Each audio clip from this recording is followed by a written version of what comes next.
10वीं पास बहू। काजल की शादी सुमित के साथ हो गई।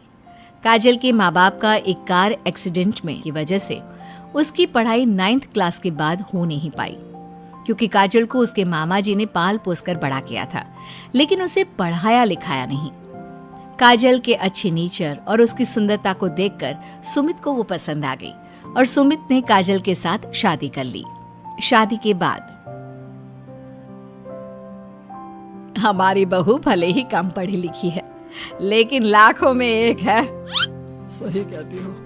पड़ोस वाले शर्मा जी अपनी बहू से बड़े परेशान हैं। उनकी कोई बात ही नहीं सुनती। अरे लेकिन हमारी काजल, वो तो हमारा खूब कहा मानती है और घर का काम भी कितने अच्छे से करती है। सही कहती है मम्मी। पहले मुझे भी लगता था, आजकल के जमाने में सिर्फ 9th क्लास पास लड़की कुछ अजीब लगता है, लेकिन घर उसने कितने अच्छे से संभाल लिया है। अब बेटा, पढ़ाई तो वो अपनी परिस्थितियों की वजह से नहीं कर पाई, लेकिन बाकी काम तो अच्छा ही करती है। अच्छा मम्मी, शाम को मेरे ऑफिस के दोस्त और उसकी वाइफ घर पर आ रहे हैं काजल से मिलने के लिए। अरे ये तो बहुत अच्छी बात है बेटा, लेकर आओ तुम्हारे दोस्तों को। शाम के वक्त काजल, ये मेरा दोस्त अजय है और ये उसकी पत्नी Sonali. Hello Kajal, how are you? Are you working somewhere? माफ करना जी, मैं आपकी बात समझ नहीं पाई। आई एम सॉरी, मैं बस ये पूछना चाह रही थी कि क्या तुम कहीं पर जॉब करती हो या हाउसवाइफ हो? जॉब? आपका मतलब नौकरी ना, लेकिन वो मैं कैसे कर सकती हूँ? ये तुम्हारी वाइफ क्या कह रही है? क्या तुम अपनी वाइफ को जॉब नहीं करवाना चाहते? अरे नहीं दोस्त, वो बात नहीं है। एक्चुअली काजल सिर्फ 9th पास है ना, इसलिए।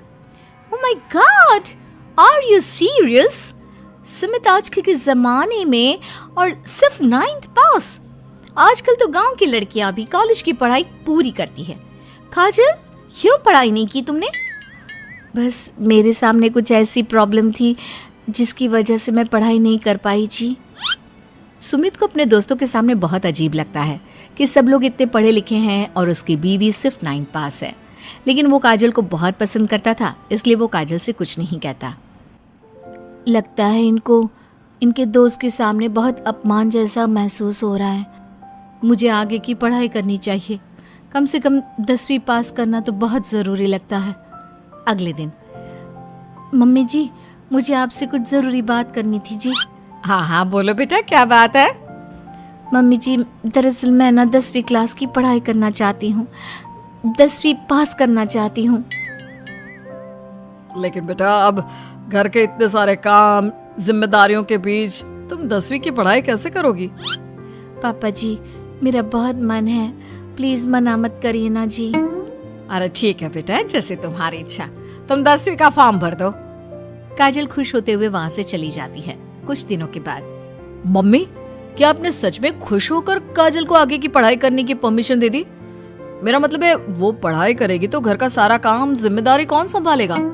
अरे देखो बेटा, काजल हमारा इतना ख्याल रखती है, अब उसने हमसे परमिशन मांगी थी तो हम कैसे मना कर देते। और वैसे भी एक बार एग्जाम देने दो, उसका मन रह जाएगा। तुम्हें क्या लगता है, अब शादी के बाद 10वीं की परीक्षा पास करना आसान होता है क्या? अरे कुछ हो या ना हो, पर अगर हम मना कर देते तो उसे बुरा लग जाता ना। हाँ, वैसे आपकी बात तो ठीक है। मम्मी पापा, हमें काजल का दिल नहीं तोड़ना चाहिए। अगर कुछ होगा तो ठीक है, नहीं तो कोई बात नहीं। वैसे भी एग्जाम पास करना बहुत मुश्किल सी बात है। 1 महीने के बाद, मम्मी जी, मुझे 10वीं का एग्जाम देना था, लेकिन एक प्रॉब्लम है। अरे क्या हुआ बेटा, बताओ मुझे। मम्मी जी, मैं प्रेग्नेंट हूँ और ऐसी हालत में मुझसे पढ़ाई और काम दोनों चीजें नहीं हो पा रही है। अरे कोई बात नहीं बेटा, तुम अंदर कमरे में जाकर आराम करो, हम कुछ सोचते हैं। काजल के जाने के बाद, मैंने कहा था ना, इसे अपने मन की कर लेने दो। हम मना करते तो बेकार में बुरा मान जाती। अब प्रेग्नेंट हो गई है, पढ़ाई तो वैसे ही नहीं कर पाएगी। सही कहती हो तुम, लेकिन मुझे लगता है कि बहू का 10वीं पास करने का बहुत मन था। मम्मी, उस दिन जब मेरे दोस्त घर पर आए थे ना, तो मैंने काजल का चेहरा देखा था।